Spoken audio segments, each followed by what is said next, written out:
எனக்கு ஃபர்ஸ்ட் வந்து உங்கள்கிட்ட கேட்க வரும்போது வந்து ஒரு டான்ஸ் மாஸ்டரோ ஒரு சினிமாட்டோகிராஃபரோ பெருசாக அரசியல்லாம் அந்த இதெல்லாம் பொலிட்டிக்கல் வியூஸ்லாம் இருக்க மாட்டாங்க. நீங்கள் வந்து ரொம்ப ஸ்ட்ராங்காக ரொம்ப அழகாக பேசுனீங்க நீ நானாவில். இதுக்கு முன்னாடி எப்படி வந்துச்சு இந்த நீங்கள் ஒளிப்பதிவாளராக வந்துட்டீங்க, அதுக்கு முன்னாடி உங்களோட ஜேர்னி எப்படியா இருந்துச்சு? தெரியல. இந்த கதைகள் மேலே இருக்கிற சில நண்பர்கள் இருப்பாங்க. எங்கள் ஃப்ரெண்டு கோகுல்னு சொல்லிட்டு என் ஃப்ரெண்டு இருப்பான். 4th 5th படிக்கும்போது ஒரு படம் பார்த்தானா படத்தை வந்து அப்படியே ஷார்ட் பை ஷார்ட் நமக்கு அதை ஓட்டி காட்டிடும், நம்ம வியப்பாக பார்ப்போம்ல. அது மேலே ஒரு சினிமா மேலே ஃபேஷனேஷன் இருந்துச்சு. அண்ட் ரொம்ப முக்கியமாக இப்போ நீங்கள் சொல்லும்போது தான் ஸ்ட்ரைக் ஆகுது, விஜய் டிவி இருக்குல்ல, விஜய் டிவியோட 11 மணிக்கு போடுற ஹாலிவுட் படங்கள் இருக்குல்ல, அது வந்து மிகப்பெரிய ஃபேஷனேஷன். ஏன்னா ஃபர்ஸ்ட் டைம் ஏன்னா தியேட்டர்ஸில் நான் அந்த படங்களை பார்த்தது கிடையாது. ஹாலிவுட் படங்கள்லாம் பார்த்தது தியேட்டருக்கு போனே ரொம்ப கம்மின்னு வச்சுக்கோங்க. நான் வந்து ஒரு டும் டும் டும் ஷாஜகான் அந்த டைம் தான் என்ன அவ்வளோ மொத்தம் நான் வந்து ரொம்ப கம்மி. நான் ஒரு 10th முன்னால் வரைக்கும் சினிமாவுக்கு எங்கள் அப்பா கூட்டிகிட்டு போய் தியேட்டரில் பார்த்த படங்கள் ரொம்ப கம்மி. ஸோ டிவியில் அந்த காவிய புதன் ஒவ்வொரு நாளும் ஒவ்வொரு படங்கள் போடுவாங்கல்ல, அப்படி பார்த்தேன். பட் அது ரொம்ப ஃபேசினேட்டிங்காக இருந்ததுங்கிறது வந்து ஹாலிவுட் ஃபிலிம்ஸு நல்லா ஞாபகம் இருக்குது. அப்போ நான் செஸ் பிளேயராக இருந்திருக்கேன். இந்த எக்ஸ்ட்ரா கரிக்குலர் செஸ் டோர்னமெண்ட்டுலாம் அப்பா கூட்டிகிட்டு போயிட்டு வருவாங்கல்ல. ஒரு சண்டே செஸ் டோர்னமெண்ட் நடக்குது. எங்கள் மேட்ச்சு நான் விளையாடுறேன், எனக்கு மைண்டு ஃபுல்லாக 11 மணிக்கு இன்றைக்கி டெர்மினேட்டர் போடுறாங்களே பார்க்கணுமே, ஒரு ஆசிலேஷன் இருக்கும்ல, கம்முனு தோத்தரலாமா போயிடலாமான்னு. அன்றைக்கி ஜெயிச்சிட்டோம், கப்பெல்லாம் கொடுத்தாங்க. பட் எனக்கு அன்றைக்கி வந்து அந்த படத்தை மிஸ் பண்ணிட்டோம் அப்படிங்கிற வருத்தம் இருந்துச்சு. பார்த்துட்டே தான் இருந்திருப்பீங்க டெர்மினேட்டர். ஆமாம், அது அவங்க போகிற ஆட்ஸ் எல்லாம் இருக்குல்ல விஜய் டிவியோட, எனக்கு இன்றைக்குமே ஞாபகம் இருக்கும். ஒரு ஜுராசிக் பார்க்குக்கு வந்து ஒரு ஆட் ஒன்று அவங்க கட் பண்ணியிருப்பாங்க. 2 டைனோசர் வந்து ஆனா ஆவண்ணா அப்படின்னு சொல்லி ஆனா ஆவண்ணா சொல்ற தமிழ் பாட்டை வச்சு கட் பண்ணியிருப்பாங்க. முடிச்சுட்டு ஜுராசிக் பார்க் இன்று ஞாயிறு காலை 11 மணிக்கு தான். ஸோ அது இண்டிபெண்டன்ஸ் டே, அப்புறம் பேக் டு தி ஃபியூச்சர், இதெல்லாம் அந்த டைமில் பார்த்தது இல்லைங்க. அதுதான் மேபி எனக்கு பெரிய ஃபேசினேஷனாக இருந்திருக்கும்னு நான் நினைக்கிறேன். எனக்கு திரும்ப யோசிச்சு பார்த்தாலும் நான் 5th 6th படிக்கும் போதெல்லாம் வந்து ஒரு கதை சொல்கிறேன் ஸ்கூல் பசங்கிட்ட, சூரியன்லேருந்து ஒருத்தன் வரான், இங்கே வில்ல வந்துடுறான் அவனை அப்படிங்கிறத நீ திரும்ப யோசிச்சு பார்த்தா ஓகே அந்த வயசுக்கான ஒரு இதோட தான் இருந்திருக்கோங்கிறது. பட் மேபி அது ஒரு வேலையை செஞ்சுருக்குன்னு நான் நினைக்கிறேன். அதன் பிறகு திரும்ப யோசிச்சு பார்த்தோம்னா என் ஃப்ரெண்டு பிரசாந்த்னு சொல்லிட்டு அவன் வந்து இன்னைக்கு டாக்டராக இருக்கான். அவன் சொல்கிறான், அவர் வந்து இன்னைக்கு டாக்டராக இருக்கார். அவங்க அப்பா அவர் பேர் வந்து ரவிச்சந்திரன்.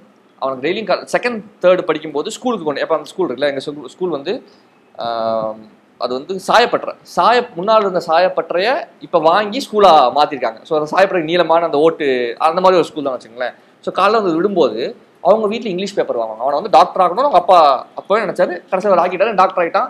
இன்னும் ரொம்ப சந்தோஷம்னு வச்சுங்களேன். அப்போ வந்து அவங்க வீட்டில் இங்கிலீஷ் பேப்பர் வாங்குவாங்க. அதோட முந்தின நாள் பேப்பரில் இருக்க காமிக்ஸ் கட்டிங் இருக்குல்லங்க, ஒரு 10 பிளாக் இருக்கும். அதை கட் பண்ணி டெய்லி அவனை ஸ்கூலுக்கு இறக்கி விட வரும்போது அவர் வந்து பசங்களுக்கு கொடுப்பாரு. எனக்கு வந்து உண்மையிலுமே அதை டெய்லியும் காலையில் கலெக்ட் பண்ணி வைக்கிறது இருக்குல்ல, அதுவே வந்து செம்ம. உங்களுக்கு கொடுப்பாரா? எல்லா பசங்களுக்கும் கொடுப்பாரு. அவர் ஸ்ட்ரென்த்தே 10-12 பேர் தான் இருப்பான்னு வச்சுக்கோங்க பாய்ஸ். ஆமா, வர பசங்களுக்கு பாய்ஸுக்கு எல்லாத்துக்குமே கொடுப்பாரு. அது படிக்கிறதுக்குலாம் இல்லை, அழகா ஒரு கார்ட்டூன். இப்போ கனி டிவி போடுறாங்கன்னா 10 பிளாக் இருக்குன்னா அதை 10 கட் பண்ணி 10 பீஸா கொடுக்கறது இருக்குல்ல, நாங்கள் அதை கலெக்ட் பண்ணி வச்சுட்டு இருப்போம். அவர் தான் அவனுக்கு முதல்ல வந்து முதல்ல அவன் சுட்டி விகடன் வந்து கொண்டு வரான். 4th படிக்கும்போது ஸ்கூலுக்கு நான் நல்லா திருட்டுத்தனமாக சுட்டி விகடன் எடுத்து பார்த்தா அதில் வந்து அப்போ வந்து ஒரு சேவலோ ஏதோ செய்யறதுக்காக அந்த பொம்மை செய்யறதுக்காக கொடுப்பாங்கல்ல, அதை பார்த்துட்டு நான் எங்கள் வீட்டில் போய் கேட்க எங்கள் அப்பா வந்து சுட்டி விகடன். நான் அது கேட்டதுக்கப்புறம் எங்கள் வீட்டில் பேப்பர் வாங்குவாங்க. எங்கள் வீட்டில் தினமலர் மட்டும் வாங்கிட்டு இருந்தாங்க. பட் நான் வந்து இதை பார்த்துட்டு நான் கேட்குறேன்னு சொன்னதுக்கப்புறம் நல்ல ஞாபகம் இருக்குது. ஒரு டைம் எங்கள் வீட்டில் தினமலர், தினத்தந்தி, தினகரன், குமுதம் ரிப்போர்ட்டர், ஜூனியர் விகடன், சுட்டி விகடன், அப்புறம் அவள் விகடன், எல்லா புக்கும் ஒரு வாரம் அந்த பீரியட் இருந்துச்சு. ஒரு 2-3 இயர்ஸ்லாம் வந்து எல்லாமே வரும். அதுக்கப்புறம் ஒரு கட்டத்தில் ரொம்ப அவ்வளோ இதை விருப்பமா தன் பையன் படிக்கிறான் கேட்குறான்னு சொல்லி என்னமோ தெரியல, எனக்கு தெரியல. அவர் அப்படி எனக்கு சொன்னது வார்த்தைகளை அவர் எக்ஸ்பிரஸ் பண்ணதே கிடையாது. ஆனால் கேட்டால் அதை எப்படி சொல்றது, நான் பெருசாக எதுவும் கேட்டதுன்னு வச்சுக்கோங்களேன். எனக்கு அப்போவுமே மேபி நான் இப்போ புக்கு படிக்கிறத விட புக்கு வாங்கி வச்சுக்கிறதோ அந்த மாதிரி ஏதோ பழக்கம் இருந்திருக்கலாம் தான் எனக்கு தோணுது. சில நாள் எங்கள் அப்பா எங்கேயாச்சும் கூப்பிட்டு போகும்போது புக் எங்கள் அம்மா திட்டுவாங்க, அவன் என்னங்க புக்கை படிக்கிறானா, வாங்கி வச்சுக்கிறான் அப்படிங்கிறதுல. மேபி திரும்ப யோசிச்சு பார்க்கும்போது எங்கள் வீட்டு அலமாரியில் சில புக்ஸ் எல்லாம் இருக்கும், எப்பாவது எடுத்து படிப்பார். எங்கள் அப்பா நிறைய படிப்பார்னு வச்சுக்கோங்களேன், படிப்பார், எழுதுவார். ஏன்னா இப்போ அவரோட அந்த ட்ராவல் இருக்குங்க, அவர் ஒரு மாதிரி 30-35 ஒரு மாதிரி செட்டில்டு ஸ்டேட்டுக்கு வராரு. ஓகே, நம்ம அவ்வளோ தீவிரமாக உழைக்க வேணாங்கிற இடத்துக்கு வரும்போது மோர் இந்த நாலேஜை நோக்கியான அவருக்கான தேட்டர் இல்லை. ஏன்னா நான் சில நேரம் யோசிச்சுக்கேன், எங்கள் அப்பாவோட இமேஜை எனக்கு யோசிச்சு பார்த்தா அவர் வேலை செய்கிறதாங்கிறவரை அவர் ஆஃபீஸில் சேர் போட்டு ரோட்டை பார்த்து அப்படி யோசிச்சுட்டு இருக்கிற ஒரு இமேஜ் தான் இருக்கும். அதே மாதிரி அவர் அடிக்கடி சொல்கிறது இருக்குல்லங்க, சிந்தனை செய் மனமே, இந்த வரியை எனக்கு தெரிஞ்ச என் வாழ்க்கை வரைக்கும் ஒரு 1,00,000 தடவை நான் கேட்டிருப்பேன். சாதாரணமாக அவர் மைண்டில் தோன்றது இதாக தான் இருக்கும். ஸோ அப்படி தெரில, அவருக்கான நாலேஜ் மேலே இருக்குதான்னு தெரில. அதே மாதிரி அந்த புக்ஸ் அடுக்கி வச்சிருக்கிறதோ ஏதோ ரொம்ப சின்ன வயசு எடுத்தோன்னா கண்ணதாசனோட வனவாசம் இருக்கும், இல்லை ஏதோ ஒரு ஓஷோவோட புக் ரொம்ப செலக்ட் ஆகும். ஒரு 50 புக்ஸ் தான் வச்சுருந்துருப்பா வச்சுங்களேன். அப்புறம் ரொம்ப அவருக்கு வந்து சட்டம் இது சம்மந்தப்பட்ட விஷயங்களை படிக்கிறது. நான் 6th 7th படிச்சிருக்கும் போதே சும்மா இந்த படங்கள்லாம் பார்ப்போம்ல, இந்த செக்ஷன்லாம் சொல்லி இது பண்ணிருப்பாங்க. நான் விளையாட அந்த புக் எடுத்துட்டு போய் அதில் செக்ஷன்லாம் பார்த்துட்டு இருப்பேன். அவர் வக்கீலோ அட்வொகேட்டோலாம் கிடையாது, பட் அவருக்கு சட்டமோ இல்லை என்ன நடந்துகிட்டு இருக்குது அப்படிங்கிறத பற்றின ஏதோ ஒரு ஒரு ஒரு ஒரு புரிதல் இருக்குல்ல, அதன் மேலே ஒரு ஈடுபாடு இருந்திருக்குன்னு நினைக்கிறேன். நியூஸ் பேப்பர் படிக்கல, காலையில் எந்திரிச்ச உடனே அவருக்கு முதல்ல நியூஸ் எப்பவுமே 3:30 மணிக்கு எழுந்திரிச்சுக்குவார். இப்போ ரீசெண்டாக அவர் கொஞ்சம் உடம்பு சரியில்லாமலாம் போச்சு. அப்போ ரீசெண்டாக பேசும்போது எப்பா நீங்கள் 3:30 மணிக்கு எழுந்திரிச்சு, ஏன்னா இப்போ தான் நான் ஃபைன் பண்ணுறேன். அதாவது கலைஞர் வந்து ஒன்று சொல்லுவார், சூரியனுக்கு முன் எழுபவனுக்கு ஒரு நாள்ங்கிறது ஒரு நாள் இல்லை 2 நாள் அப்படிம்பார். அதுக்கப்புறம் ஃபைன் பண்ணும்போது மாஸ்டர்ஸ் எல்லாருமே 5 மணிக்கு எழுந்திரிச்சு வேலை செய்கிற ஆட்களாக இருக்காங்க. இளையராஜா அப்படியான ஒருத்தராக இருக்காங்க. இதை நான் இப்போ தான் நான் ஃபைன் பண்ண வச்சுங்களேன். இதை சொல்லும்போது எங்கள் அப்பா வருத்தமாக சொல்லுவார், இல்லைடா இப்போல்லாம் எங்கடா 3:30 மணிக்கு எழுந்திரிக்கிறேன், கொஞ்சம் அந்த படுத்ததுக்கப்புறம் 4 மணிக்கு எழுந்திரிக்கிறேன் அப்படின்றாரு. எனக்கு ஏதோ 11 மணிக்கு தெரிகிற மாதிரி ஒரு சொல்கிறது இருக்குல்ல. ஸோ இதில் அவங்க சின்ன வயசுல நம்ம சொல்லி கொடுத்துருக்காங்க. பட் லேட்டராக நம்ம கொஞ்சம்லாம் பார்த்துட்டு வரும்போது தான் இது நமக்கு முன்னாலேருந்தே இதெல்லாம் சொல்லியிருக்காங்க, பட் இப்போ தான் நம்ம கண்டடையிறவங்க இருக்குல்ல, அப்படி இருந்திருக்கு. ஸோ இந்த புக்ஸை ஒரு கட்டத்துக்கு மேலே கொஞ்சம் எக்கனாமிக்கலாக நடுவில் ஒரு போர்ஷன் வரும்ல, செலவு பண்ண முடியாதுங்கும் போது அப்புறம் புக்ஸை எல்லாத்தையும் கட் பண்ண வேண்டிய சூழல்லாம் வந்துச்சு. நான் 10th 11th படிக்கும் போது எல்லாமே அப்புறம் திரும்ப அது 2 பேப்பருக்கு தான் அது வந்துச்சுன்னு வச்சுங்களேன். ஒரு ஒரு கிராஃப் இருக்கும்ல, அப்படி இருந்து. பட் அந்த டைம் ரொம்ப முக்கியமாக எங்கள் அம்மா சொல்லும் போதுமே பரவாயில்ல இருக்கட்டும் அப்படிங்கிறதுல என்றைக்கோ நம்ம எடுத்து புரட்டி பார்ப்போம் அப்படிங்கிறதா இருந்தது. அண்ட் சுட்டி விகடன் செய்ய ஆரம்பிக்கிறது, அதுவும் இந்த அதெல்லாம் இந்த மாயக்கம்பளம் இந்த எபிசோட்ஸ் படிக்கிறது. அப்புறம் எங்கள் அம்மா வந்து குறுக்கெழுத்து போட்டி எழுதுவாங்க. குறுக்கெழுத்து மேபி தான் இல்லை குட்டி குட்டி விஷயங்கள் தான் வச்சுக்கோங்களேன். ஆனால் ஏதோ படிக்கிறது மேலே நமக்கு ஆர்வம் இருக்குது. அதை படிச்சுட்டு போய் நம்ம புதுசாக ஒன்று சொல்லும்போது மேபி நம்மளை வந்து ஓ அப்படியா அப்படின்னு கேட்பாங்கல்ல, அப்போ நம்ம மேலே ஒரு அடையாளம் திரும்புது. இப்படி கூட அதுக்குள்ளே வந்திருக்கலாம்னு எனக்கு தோணுது. ஒரு 8th படிக்கும்போது எங்கள் வீட்டில் ஒரு சைபர் ஷாட் கேமரா கொடுத்தாங்க. நான் இப்போ லேட்டர் அதை எப்படி புரிஞ்சுக்கிறேன் அப்படின்னா, திரும்ப அந்த திருப்பூரோட அந்த எக்ஸ்போர்ட் இந்த குளோபலைசேஷனுக்கு அப்புறம் அந்த வளர்ச்சி இருக்குல்ல, யோசிச்சு பார்த்தீங்கன்னா மிடில் கிளாஸாக இருப்பாங்க. அப்புறம் ஆனால் எக்ஸ்போர்ட் கம்பெனிஸ் சின்ன சின்ன எக்ஸ்போர்ட் கம்பெனிஸ் வச்சுருப்பாங்க. ஸோ அவங்க பையர்ஸ் இருப்பாங்க. அப்போ அவங்களுக்கு ஃபோட்டோஸ் எடுத்து அனுப்பணும் போது அவங்களுக்கு அந்த தேவையே இருக்காது. ஒரு சைபர் ஷாட் எப்படி யூஸ் பண்ணணும்னு தெரியாது கம்பெனிஸில். ஆனால் அவங்க ஒரு சைபர் ஷாட் ஒரு 8,000 10,000 போட்டு வாங்கி வச்சுருவாங்க. வந்தால் ஃபோட்டோ மட்டும் எடுத்து அனுப்பணும். நான் போய் நோண்டிட்டு இருந்தா தம்பி அது என்னன்னு தெரியல, எடுத்தா இருட்டா வருது அப்படின்லாம் சொல்லுவாங்க. நம்ம அதை நோண்டுறது இது பண்ணுறது இருக்குல்ல. ஸோ மேபி கொஞ்சம் ஏர்லி ஸ்டேஜஸ்லேயே அந்த கேமராவோட எக்ஸ்போஷர் கிடைக்கிறது இருக்குல்ல, அது இருக்கும்போது சும்மா திருத்தனமாக ஸ்கூலுக்கு எடுத்துகிட்டு போய் ஷூட் பண்ணுறது இதெல்லாம் எனக்கு இப்போ யோசிச்சு பார்த்தா அந்த டைமில் அந்த 8 மெகாபிக்சல் கேமரா எடுக்கிறது எங்கள் ஊரில் தமிழ்நாடுன்னு ஒரு தேட்டர் இருக்கும், 1000 பேர் போகிற தேட்டர், தமிழ்நாடு தேட்டரில் போடுறோம் அப்படின்லாம் பேசிட்டு நீங்கள் யோசிச்சு பார்த்தா அதுக்கு பின்னால் எவ்வளோ இருக்குது மாஸ்டரிங் அது இதெல்லாம் எனக்கு இருக்குல்ல. பட் அந்த டைமில் ஏதோ ஒரு கான்ஃபரன்ஸில் விண்டோஸ் மூவி மேக்கர் எடிட் பண்ண ஆரம்பம் போனாங்க. அப்படி தான் அது ஆரம்பிச்சிது. அந்த டைமில் கரெக்டாக எங்கள் ஸ்கூலில் எங்கள் பிரின்சிபல் மேம் டோரத்தின்னு அவங்க வந்து பசங்களுக்கு வந்து டிசிப்ளின் சம்மந்தப்பட்டு ஒரு ப்ரெசன்டேஷன் ஒன்று ரெடி பண்ணி கொடுங்க, ஏதாச்சும் சீனியர் 11th 12th பசங்க பண்ணி கொடுத்தா நம்ம சும்மா ப்ரொஜெக்ஷன் ரூமில் போட்டு பசங்களுக்கு சொல்லலாம் அப்படின்னு. அப்போ நாங்கள் மேம்கிட்ட போய் மேம் ஷார்ட் ஃபிலிம் எடுக்கிறோம், கதையாக பண்ணுறோம் அப்படின்னா ஓகே பண்ணுங்க அப்படின்ட்டாங்க. நான் அந்த சைபர் ஷாட் கேமரா எடுத்துகிட்டு ஆல்மோஸ்ட் 11th ஸ்டாண்டர்ட் ஃபுல்லாக ஒரு 9 months நான் வந்து நான் ஃப்ரீ கிராண்டட் எப்போ வேணாலும் எந்த கிளாஸ் வேணாலும் எந்த கிளாஸ் ஃப்ரீயாக இருக்கோ ஃப்ரீ பீரியடோ அந்த பசங்களை கூப்பிட்டு போய் நான் ஷூட் பண்ணேன். அப்படி நான் வந்து ஒரு 6 மாதம் கேமராவோட ஸ்கூல் எனக்கு இப்போ யோசிச்சு பார்த்தா எப்படி இப்படி ஸ்கூல் இப்படி ஒன்று பண்ணாங்க, எப்படி அலோவ் பண்ணாங்க. ஆமாம், செஞ்சுரி ஃபவுண்டேஷன் அந்த ஸ்கூல் வச்சுங்களேன்.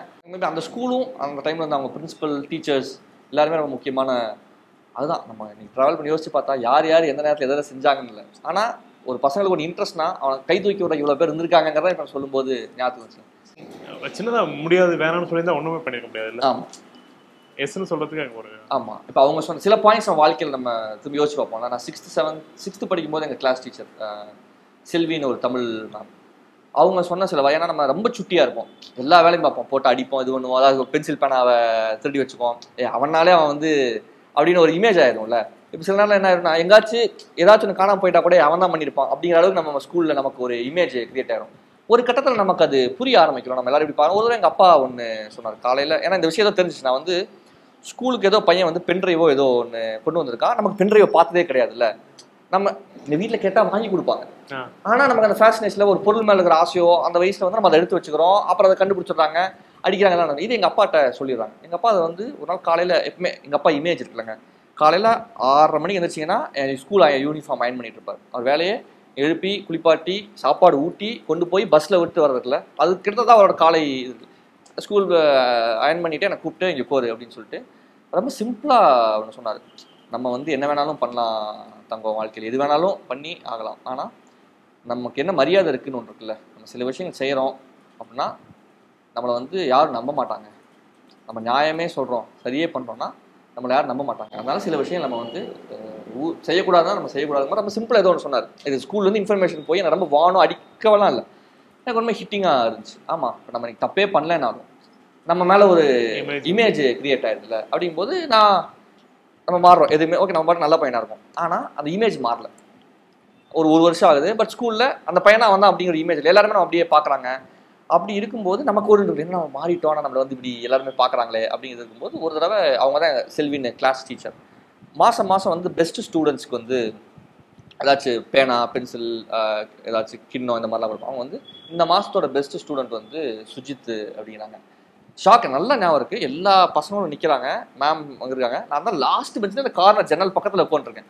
அப்படியே எல்லா தலையிலும் திரும்பும்ல, திரும்புது நான் போகிறேன். அவங்க என்கிட்ட ஒரு கிண்ணம் ஒன்று கொடுத்தாங்க, ஒரு கப் ஒன்று கொடுத்துட்டு அவங்க சொன்ன வார்த்தைகள் தான், அதாவது எல்லாருமே மாறுவாங்க, மாற்றத்தை நம்ம வந்து ரெகக்னைஸ் பண்ணணும். இவன் வந்து மாறி இருக்கான், நான் அதை வந்து வந்துட்டு ஒரு வருஷமாக அதில் கவனிக்கிறேன், so we should recognise him அப்படின்னாங்க. லைஃப்பில் ஹிட்டிங் பாயிண்ட் எனக்கு வந்து அந்த மொமெண்ட் இல்லை. அவங்க இல்லை அப்படின்னா நான் லைஃபாகவே என்ன பார்ப்பேன் அப்படிங்கிறது இருக்குல்ல, அது இருந்திருக்காதுன்னு தோணும். 11th படிக்கும்போது ஒரு அண்ணா வந்து ராதாகிருஷ்ணன் பார்த்திபன்ட்ட அசிஸ்டண்ட்டாக ஒர்க் பண்ண விக்ரம்னு ஒரு அண்ணா. அவங்க வந்து என் ஸ்கூல் சீனியரோட ஃப்ரெண்ட், என் ஸ்கூல் சீனியர். அவங்க ஏதோ எங்கள் பிடி சாரோட கல்யாணத்துக்கு நாங்கள் போகும்போது அவங்க எல்லாம் காரில் போகும்போது அவர் தான் சொல்லுவார், தம்பி ஒரு சினிமா இன்ட்ரெஸ்ட்டாக ஷார்ட் ஃபிலிமாக எடுத்துறியா, விஸ்காம்னு ஒரு கோர்ஸ் இருக்குது படி அப்படின்னு அவர் தான் எனக்கு ஓப்பன் பண்ணி விடுறாரு. அப்புறம் ஒரு லயோலாவில் போய் படி அப்படிங்கலாம் சொல்கிறாரு. அப்புறம் நாங்கள் ட்ரை பண்ணுறோம். அப்புறம் எங்கள் ஃபினான்ஷியல் இதாக இருக்கும்போது கோயம்புத்தூர் ஹிந்துஸ்தான் காலேஜில் நான் வந்து விஸ்காம் ஜாயின் பண்ணுறேன். ஃபஸ்ட் இயர் எங்கள் சுப்பு சார், சுப்பிரமணியம் சார், அவர் எங்கள் அட்வர்டைஸ்மெண்ட்டு எடுத்தார். முதல் நாள் இந்த கிளாஸ் நினைக்கிறேன், நீ பேப்பர்லாம் படிக்கிறீ இல்லையா, பேப்பரில் வந்து எல்லா பக்கம் ஆடு போடுறாங்கல்ல, நீ ஒரு பேஜோட ரைட் கார்னரில் இருக்கிற ஆட் இருக்குல்ல, ஃபர்ஸ்ட் பேஜில் இங்கே இருக்கிற ஆடை விட இந்த ரைட் கார்னரில் போகிற ஆடோட விலை ஜாஸ்தி, ஏன்னு உனக்கு தெரியுமா அப்படின்னாரு. சார் எனக்கு இயல்பாக நம்ம வந்து இப்படி திரும்பும்போது நம்ம கண்ணு வந்து அங்கே தான் போகும். அப்போ இதை நீ நோட் பண்ணுறது, இதை கண்டிப்பாக நீ நோட் பண்ணும்போது இந்த ஆடை பிளேஸ்மெண்ட்டுக்கு விலை ஜாஸ்தி அப்படின்னாரு. அப்போ தான் எதுவும் புதுசாலாம் அவங்க உருவாக்கலை, எல்லாமே இருக்குது. ஆனால் அதை நம்ம பார்க்குற பார்வைங்கிறது என்ன, ஒரு மீடியா என்ன இம்பேக்டை கிரியேட் பண்ணுது அப்படின்னு நம்ம புரிஞ்சுக்கிறது இருக்குல்லங்க. சைக்காலஜிக்கலி வாட் இட் இஸ் டூயிங்கிறது இருந்துச்சு. அப்புறம் எல்லாமே நம்ம ட்ரை பண்ணி பார்த்து, எடிட்டிங் ட்ரை பண்ணுறது, டேரக்ஷனில் சொல்கிறது. அந்த டைமில் மிஷ்கின் சாரோட இம்பேக்ட் இருக்குங்க. எனக்கு தெரிஞ்சு இதெல்லாம் வந்து ரொம்ப இன்னொரு ஹிட்டிங்கான மூமெண்ட் வந்து 7th ஸ்டாண்டர்ட் படிக்கும்போது ஜனநாதன் சாரோட ஈன்னு ஒரு படம். ஆமாம், இதெல்லாம் பார்க்குறோம், ஹாலிவுட் படங்கள் பார்க்குறோம், அந்த ஃபேஷன்ஸ் எல்லாமே இருந்திருக்கு. வந்து அந்த டைம் தான் நான் படங்கள் பார்க்க ஸ்டார்ட் பண்ண டைமு. அப்போ வந்து என் கம்பெனியில் ஒரு அண்ணா கூட நானும் வரும் படத்துக்கு போகிறோம், போகிறோம். அந்த படம் வந்து கிளைமேக்ஸ்லாம் நான் கதறி அழுகிறேன். நெல்லைமணிங்கிற கேரக்டரில் பசுபதி நடிச்சிருப்பார். அவர் சாகும்போது ஒரு முழக்கம்லாம் சொல்லிட்டு கேப் போட்டு இப்போ சுடு அப்படின்னு சொல்லுவார். நான் கதறி ஒரு 7th பையன் ஒரு தேட்டரில் ஃபஸ்ட் டைம் நான் லைஃப்பில் ஒரு தேட்டரில் ஒரு சீன் நான் அழுகிறேன். என்னமோ அந்த படம் பண்ணிச்சு என்னெல்லாம் எனக்கு தெரியல, எனக்கு அந்த பாலிடிக்ஸ் எதுவுமே தெரியாது. அடுத்த வாரம் தருமபுரி படம் ரிலீஸ். எங்கள் அப்பாட்ட போய் தருமபுரிக்கு போகிறேன், காசு கொடுங்கன்னு சொல்லிட்டு திரும்ப அண்ணா அந்த படத்துக்கே போகணும். இங்கே போய் திரும்ப அதே மாதிரி ஒரு இம்பேக்ட் என்னமோ பண்ணுது அப்படிங்கிறதுல அப்போ தான் ஓகே சினிமா எமோஷனலாக ஒரு வேலையை செய்யுது அப்படிங்கிறது இதாக. அப்புறம் வந்து 10th படிக்கும்போது நந்தலாலா படத்துக்கு எங்கள் அண்ணா யுவராஜ் பிரவீன் எல்லாமே கம்பெனியில் வேலை செய்வார்கள். திருப்பூரை பொறுத்தவரைக்கும் விடிய 24/7 வேலை செய்வாங்க. சனிக்கிழமை ராத்திரிங்கிறது தான் அவங்களோட லெஷர். ஒரு செகண்ட் ஷோ படத்துக்கு போகிறதுங்க இருக்குல்ல, திரும்ப அடுத்த நாள்லேருந்து அவங்களோட வேலைகள் ஸ்டார்ட் ஆகிடும். அப்படி படத்துக்கு போகும்போது அதான் எல்லாரும் ஒரு படத்துக்கு போகும்போது அவங்க தான் நம்ம ஆரண்ய காண்டத்துக்கு கூட்டிகிட்டு போனாங்க, இந்த வாக் வாட்டர் கட்டிங் கூட்டிகிட்டு போனாங்க. வேலை செய்கிறவங்களா, கம்பெனியில் வேலை செய்கிறவங்க அவங்களுக்கு ஒரு ரசனை இருந்திருக்கு. ஆமாம், அதெல்லாம் கூட்டிகிட்டு போகும்போது நந்தலாலா வந்து ஃப்ரம் ஸ்டார்ட்லேருந்து அந்த படம் வந்து என்ன ஓப்பன் பண்ணால் ஒரு எம்டி இமேஜ், அந்த டைட்டில் போடுறதுல ஆரம்பிச்சு அந்த பேர் போடுவாங்க, ஒரு தண்ணியில் அது ஆடிட்டுருக்கோம். அப்புறம் ஒரு லாங் செவுத்தை காட்டுவாங்க, லாங்லேருந்து ஒரு கேரக்டர் குதிச்சு கேமரா வரைக்கும் ஓடி வந்துட்டு ஐயோ அப்படின்னு மறந்து திரும்ப ஓடி போய் அந்த ஷூவை எடுத்துகிட்டு வரும். இது ஆரம்பிச்சு அந்த இன்டர்வல் பாயிண்ட்டு பிளாஸ்ட். அதில் வந்து அவங்க அம்மாவை கண்டுபிடிச்சிருவாங்க. ஆனால் அந்த அம்மா வேற ஒரு குடும்பத்தில் வாழ்க்கையை வாழ்ந்துட்டு இருக்காங்கன்னு தெரியும் போது அந்த பையனுக்கு அது தெரிஞ்சிடக்கூடாதுன்னு இவருக்கு வந்து மனநலம் பாதிக்கப்பட்டவர். ஆனால் அவருக்கு அது அவரை உணர முடியும், அம்மா இங்கே இல்லை அப்படின்னு சொல்லிட்டு அவனை கூட்டிகிட்டு போவார். நான் அழுகிறேன். அதுக்கப்புறம் அதோட கிளைமேக்ஸ், அதில் வந்து ரோஹிணி மேம், எனக்கு அது நடிச்சது ரோஹிணி மேம்ங்கிறது எனக்கு பல வருஷம் கழிச்சு தான் தெரியுதுன்னு வச்சுங்களேன். அதோட எமோஷனல் டேக் இருக்குல்லங்க, அதில் வந்து அவங்க அம்மா திட்டணும் அடிக்கணும்னு போவார். ஆனால் என்னை கொண்டு போய் விட்டுட்டு வந்ததுக்கப்புறம் அந்த அம்மாவுக்கு இப்படி ஆயிடுச்சு அப்படிங்கிறத அந்த அம்மா குழந்தையா மாறிடும். இவர் அந்த அம்மாவை தூக்கிட்டு நடந்து போவார். அதில் ஒரு ஷாட் இருக்கும், அந்த அம்மாவை கட்டி போட்ட சங்கிலி வந்து இப்படி தொங்கி கீழே அப்படி உரசிட்டே வரும். எனக்கு அது எமோஷனாக அந்த படம் ட்ரைவ் பண்ணிருச்சு. அதுக்கப்புறம் மிஷ்கின் சார் வந்து கலைஞர் டிவியில் ஒரு இன்டர்வியூ, அந்த லைவ்லாம் அப்போ ப்ரொமோஷன் இருக்குல்லங்க, அதை பேசும்போது இந்த காட்சியை பற்றி யாரோ ஒருத்தங்க கேட்குறாங்க. அப்போ மிஷ்கின் சார் சொல்கிறாரு, நான் 10th படிச்சுட்டு இருக்கேன், அந்த சங்கிலி வந்து இப்படி கீழே உரசிட்டு போகுதுல்ல, அதுதான் அந்த அம்மாவோட தொப்புள் கொடி. இவன் குழந்தையா இருக்கும்போது குழந்தைய தூக்கிடும் போது அந்த தொப்புள் கொடி எப்படி இருந்திருக்குமோ அதுபோல் இன்னைக்கு அவள் குழந்தை, அவளோட தொப்புள் கொடி தான் அப்படி தொங்கிட்டு இருக்கு அப்படிங்கிறதுல சினிமாவில் இப்படி ஒன்று பண்ண முடியுமா? இப்படி இப்போ புல்லரிக்குது பாருங்களேன். அது வந்து மிகப்பெரிய ஓப்பனிங்.